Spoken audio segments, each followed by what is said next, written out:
assume that we can depend on others, that people owe us a living. There's a gross distortion.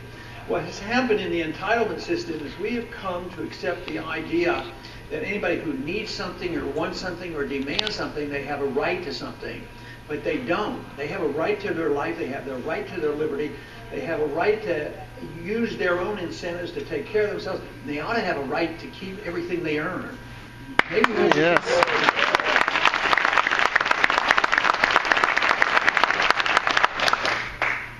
Today, though, I believe that we're making great strides intellectually, which is the most important. We have to have people understand the ideas and the issues. There was a little video on this morning that I saw that I thought fascinating. It was some young lady trying to explain why young people, are attracted to this campaign. And she made a very strong point that it was getting young people to start studying. And she says, that's never happened before with a politician. But I thought it was a nice compliment because that's really what I think is the most important. Because yes, politics are important. Some of my friends are really, really brilliant in understanding markets and philosophy and all, but they won't touch politics. And I don't really care. If they're good educators, that's fine. That's their thing that they want to do. But to think that you cannot have anything to do with politics and think you're going to bring about changes, it doesn't work. I think everybody has a role. Some will be more in the education, some will be more in politics. I'd like to think that I participated in both.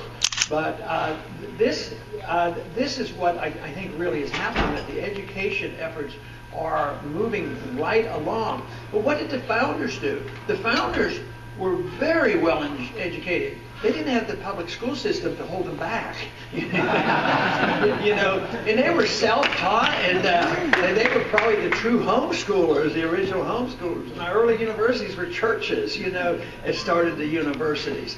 So they of course, were well educated, but you'd have to give them credit. I think they were political activists too. They knew the philosophy. They were educated in the classics. They were educated in all the history, and they knew exactly the status of personal liberty. There had been talks about it, but they never really had a nation defending liberty, at least defined as we have in our Constitution.